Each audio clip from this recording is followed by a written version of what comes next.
is for you to share with us the vision of His Excellency the President. The reason why he has come out with this idea, because from where he lived, he's not far from Newman Township. It means that he has certain conception, positive one, why he want to develop the Songo, and he decided to choose no other person than your very good self. Can you share with this committee what exactly are you coming to do for our Zongos? Thank you very much. Thank you, Mr. Chairman. His Excellency, the President of the Republic of Ghana, if I may get back to the Constitution, maybe Article 5, where the Constitution empowers the President to be able to create or merge regions. In that same perspective, I believe he has the right to create new ministries. And if you watch, poverty is so high and very pronounced in 4 regions. Now you have Central Region and the 3 Northern regions. Unfortunately, we have not really checked to find out where deprivation and poverty really is highly pronounced. And this, I believe, from the check and the dream of the President, realized that the Zongos and the inner city have high poverty rate, and therefore it will be better to tackle that place specifically to ensure that we reduce that poverty. And I believe it falls under Goal 11 of the SDG, that is Sustainable Development Goals, that enhances to make cities and human settlements inclusive, safe, resilient, and sustainable. At the same time, this falls under the urban agenda of what is sustainable that happened in Quito in Ecuador. So it is something that we need to fight and get the people out of poverty. It's very interesting. I have had a little confusion about your ministry because I realize that it has an overlapping with the local government ministry. But having given us a detailed vision of the President, I've come to terms with the fact that it is a very distinct responsibility that you are being given out there.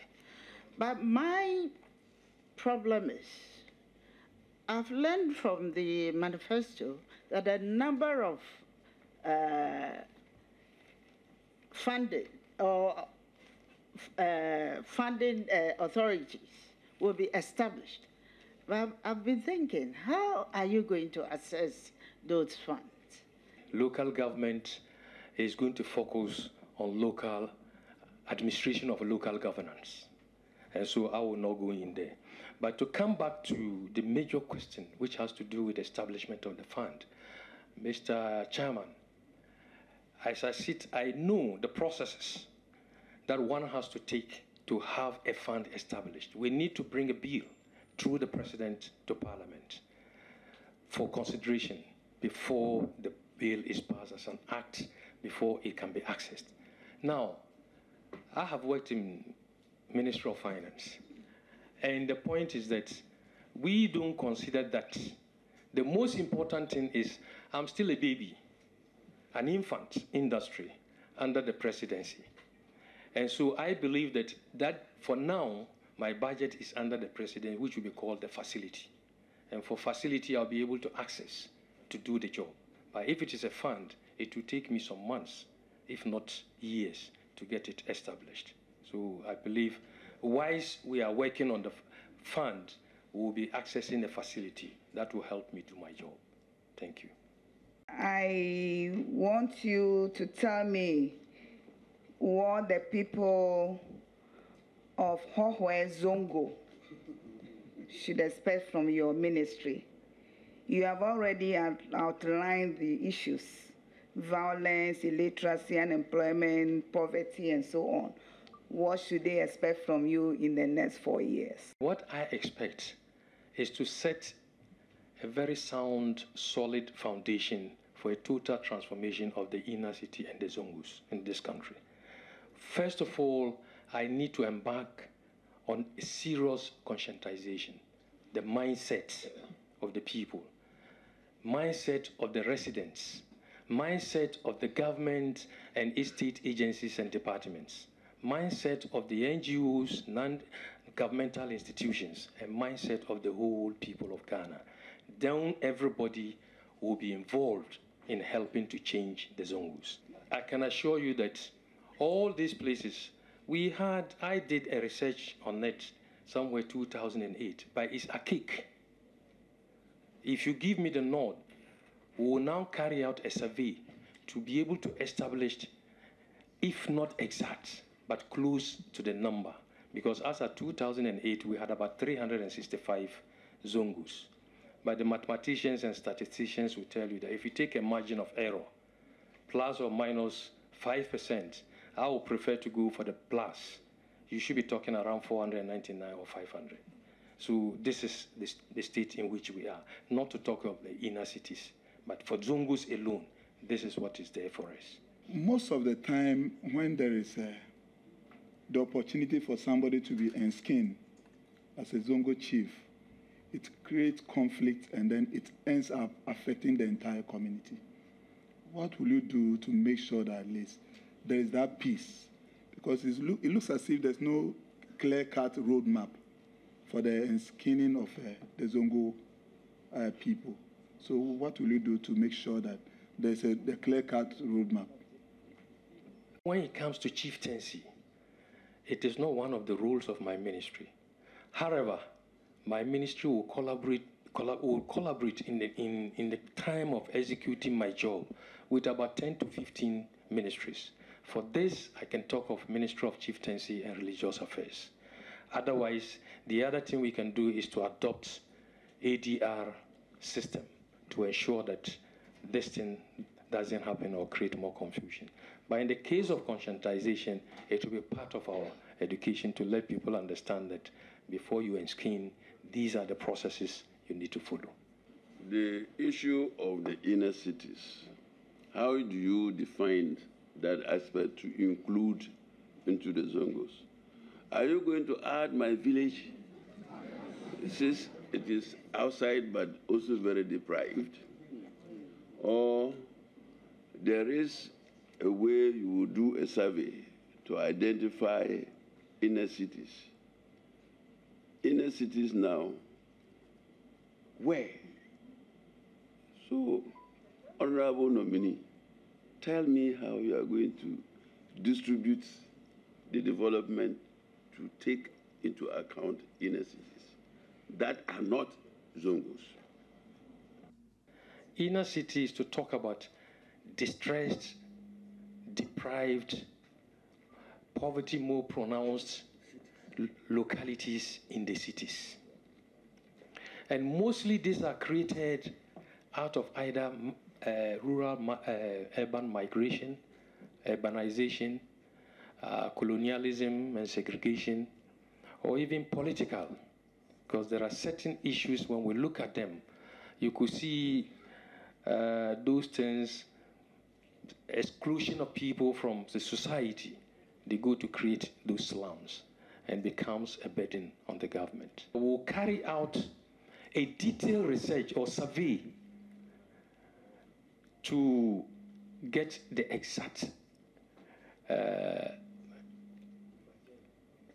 locations, slums in the country.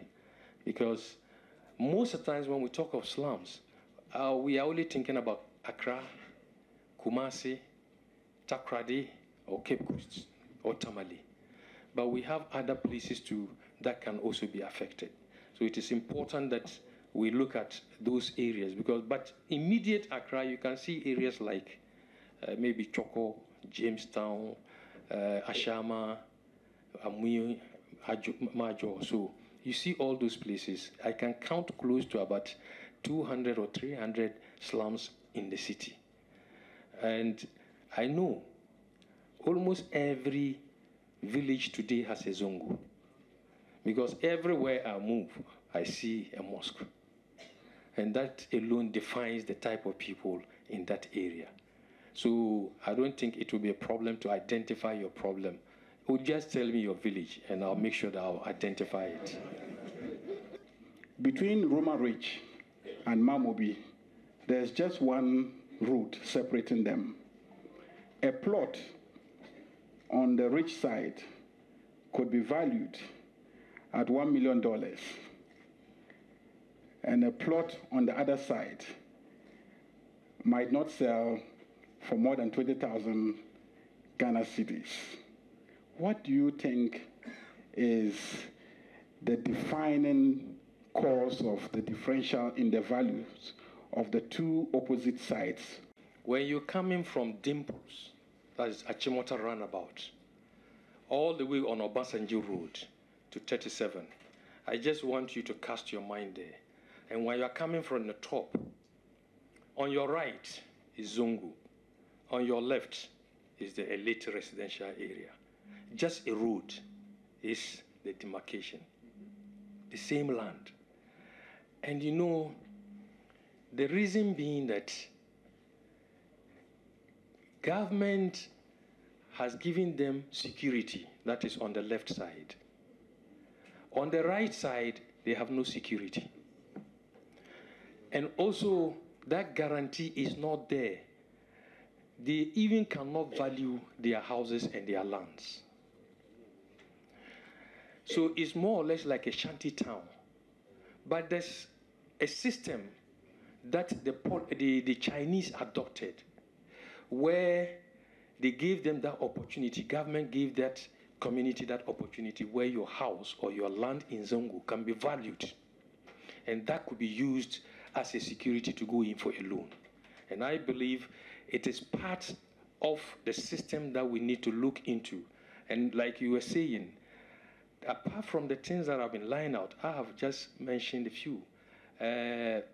Infrastructural enhancement, social development, we are talking of cultural promotion, and you are talking of sanitation and other things.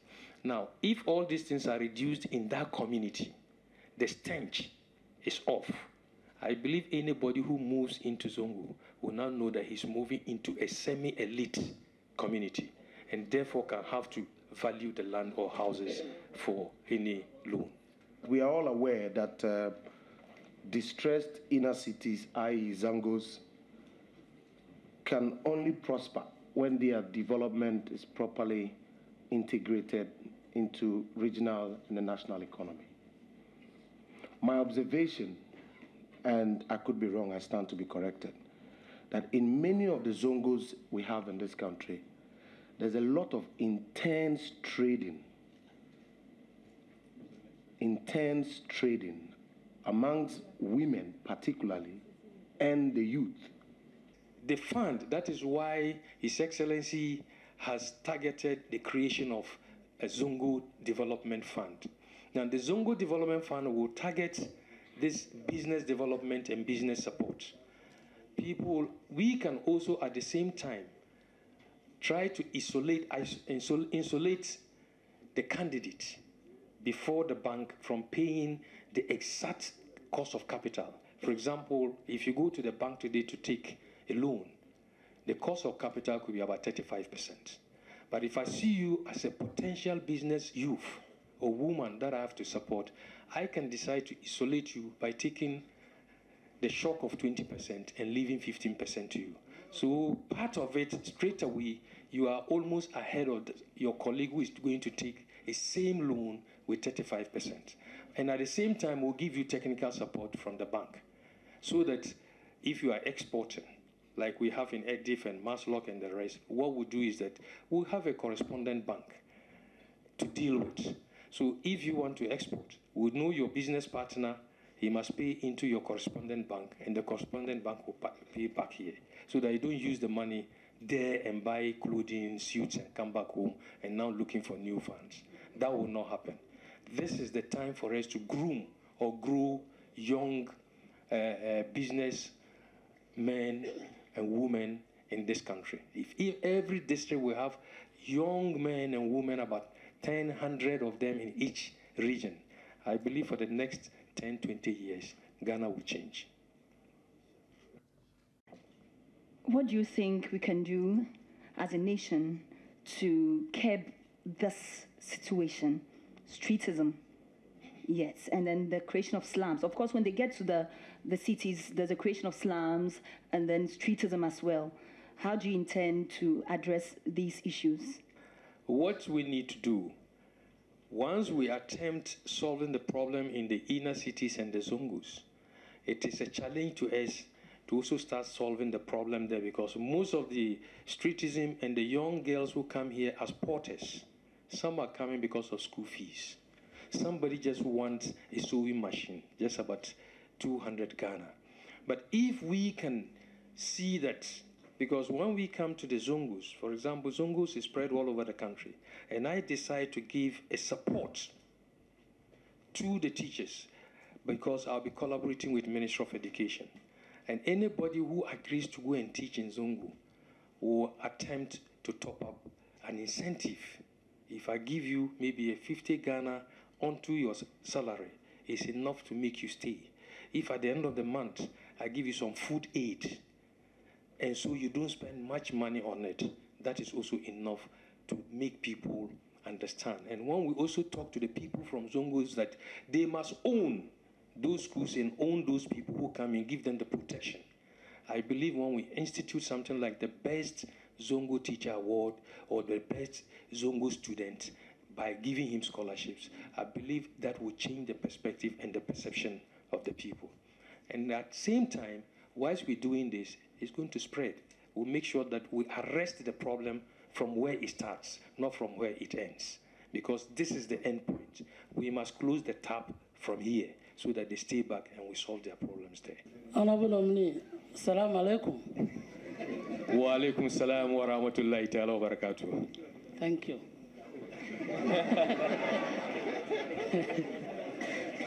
Honorable Chairman, I've been to his constituency. I know the number of mosques in his constituency. Hey. I was hoping that he would continue the Arabic, but he appears to have given up.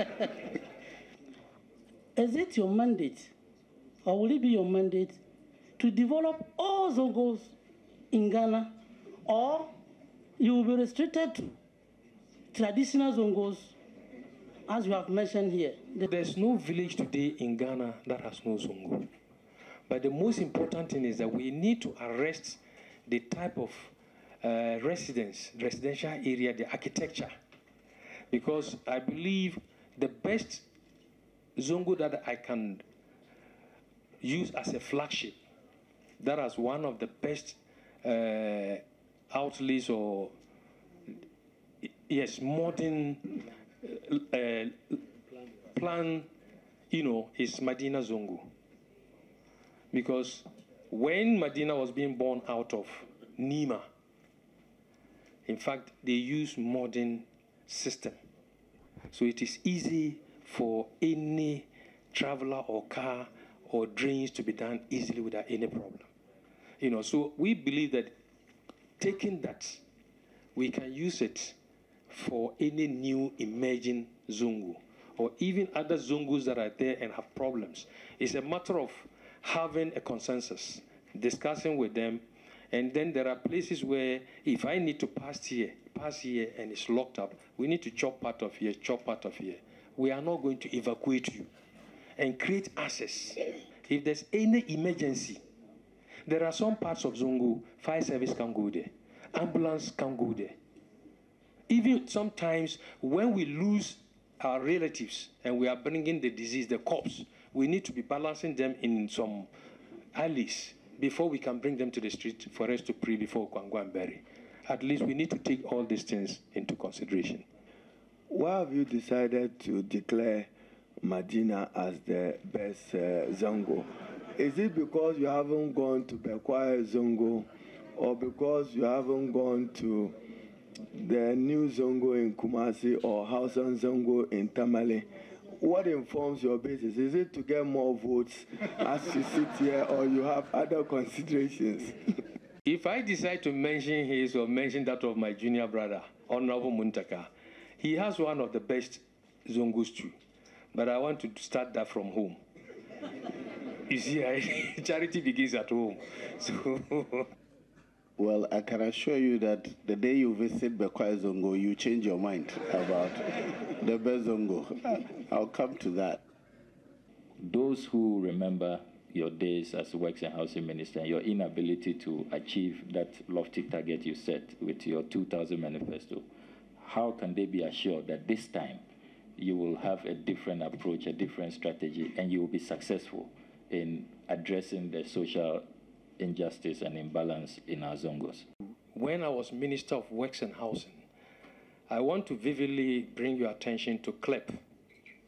I was the minister responsible. That is Korle Lagoon Ecological Restoration Project. And the intent, because it was a collaboration, it was a syndicate. My ministry, I was the lead ministry. We had local government, AMA, Ministry of Tourism, and local government and lands were part of the syndicate or the collaboration.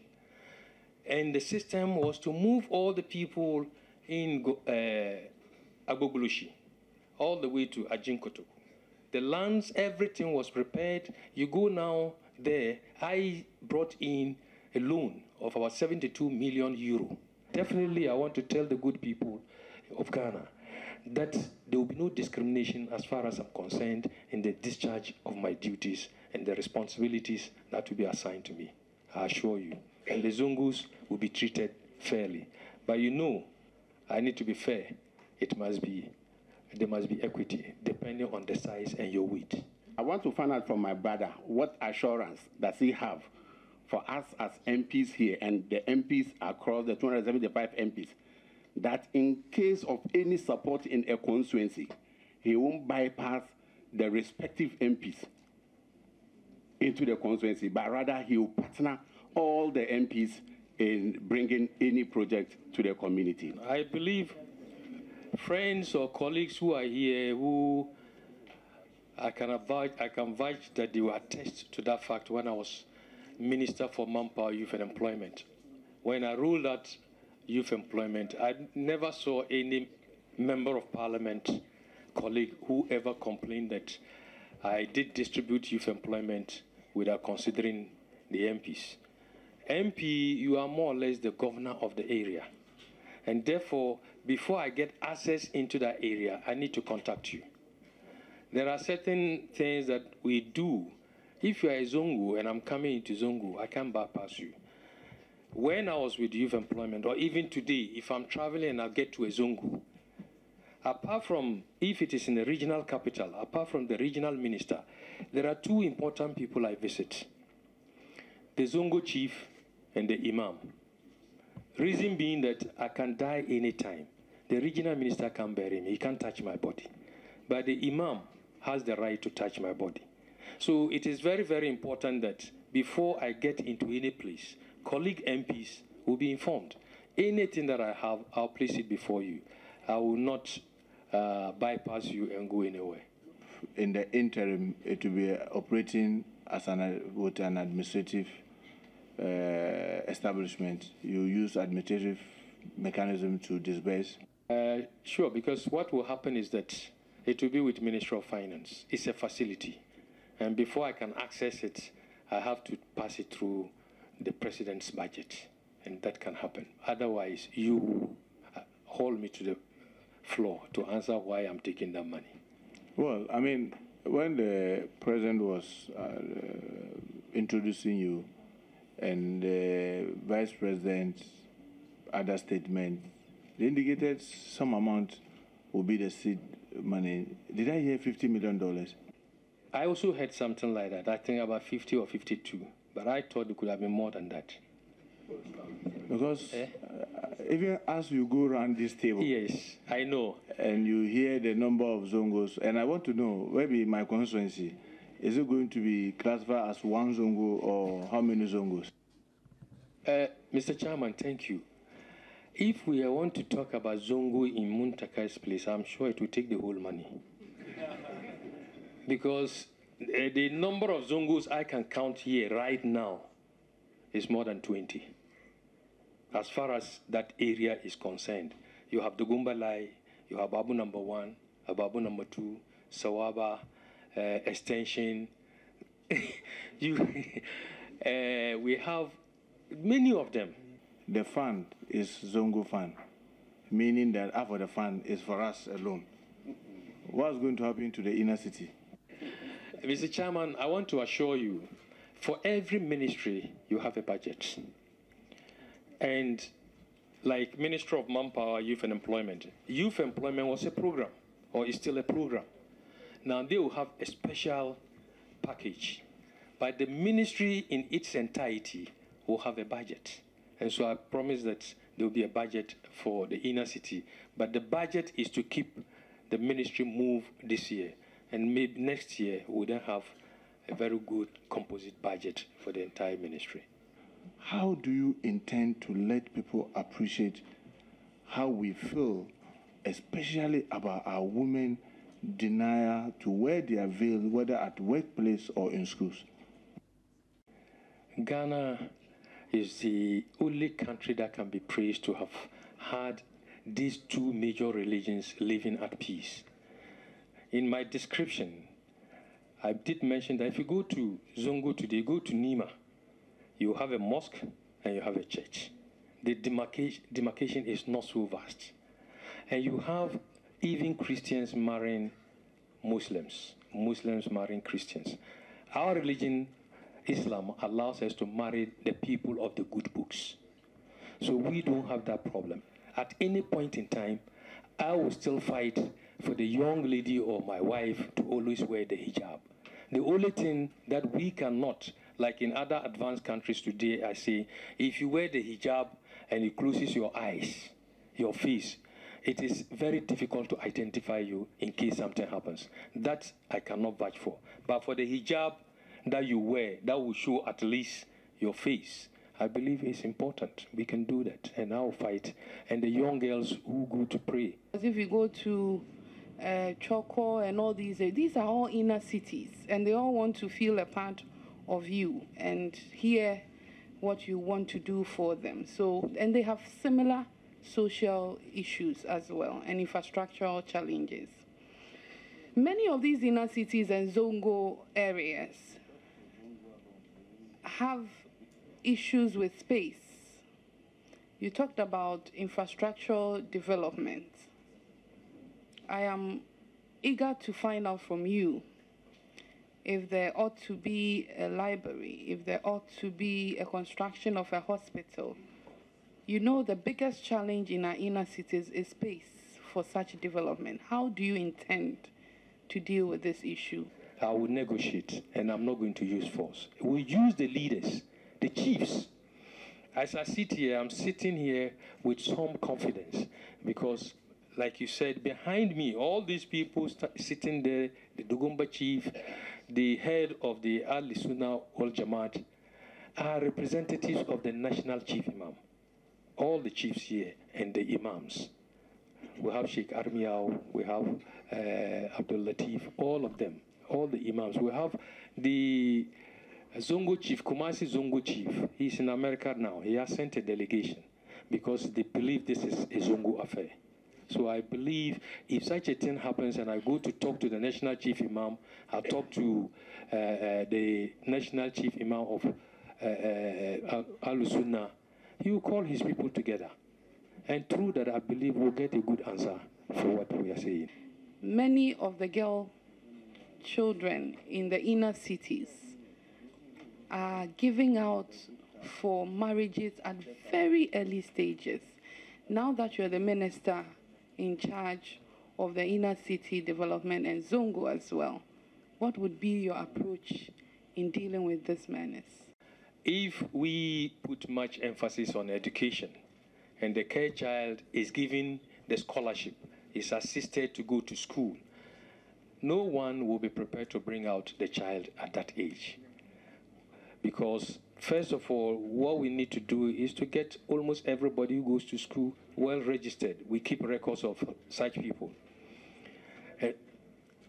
And then, Mr. Chairman, and then once we do that, I know, like within the Ali Sunnah, even today with the Tijaniyas, when you marry, you must first of all report yourself to the chief imam.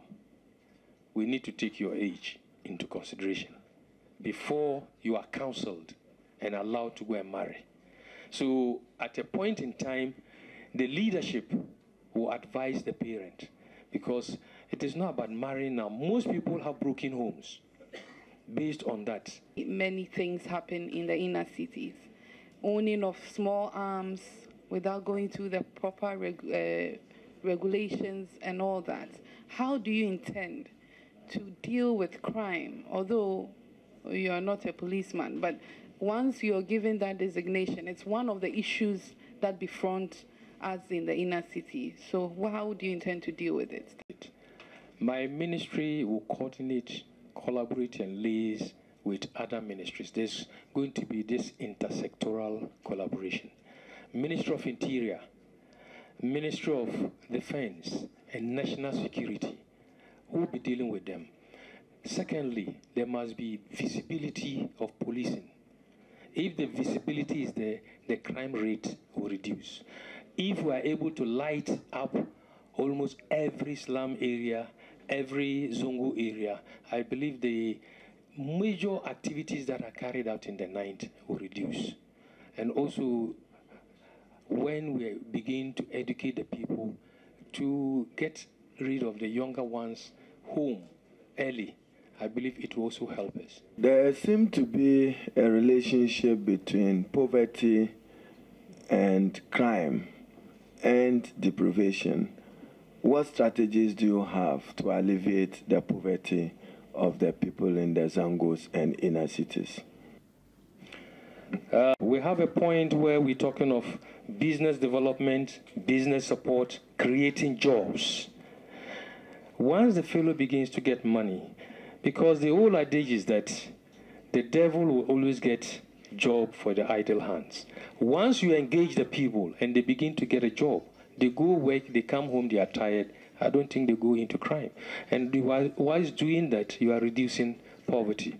And the point is that if you care to know, once somebody begins to get income, his marginal propensity to consume begins to reduce, and his marginal propensity to save begins to increase. Now, if there's a bank and then they begin to trust them, the bank will give loans to potential investors. Through that, the potential investors also create jobs and create jobs for the people, and then there will be multiplier effect in the system. So this is what I think, once we get into the Zongos, will change the perception. Trains. As I drive through the president's home through Nima police station up to Kokomlimle, heading towards Kotobabi, the phenomena of open drains is all over.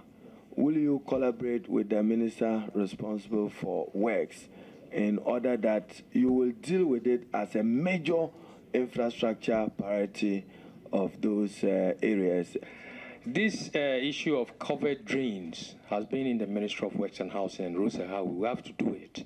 I have said the tertiary or secondary drains that I'll be doing, I will ensure that they are all covered. Because once you do that, it reduces the breeding spot for mosquitoes. And even people can use that as access road. Like what is being done in Nima. If only is done properly, the abutments weren't filled, they can tie it. All you have to do is to create chambers on the road. The chambers, in case there's any problem, they will just remove the chamber and go in and solve the problem. So I believe working on having covered drains will help Ghana move forward. And that is one of the things that I'll champion. There appears to be leather work concentration in Tamale and Kumasi, largely by the Hausa youth. Are you willing to invest in those areas to expand it to their advantage? Majima, that's where we grew up. And so it is a very good area for investment, which we need to look at. Because even, I don't know, sometimes we could supply the shoe factory in Kumasi with leather or belt. These are areas that we need to give them proper support.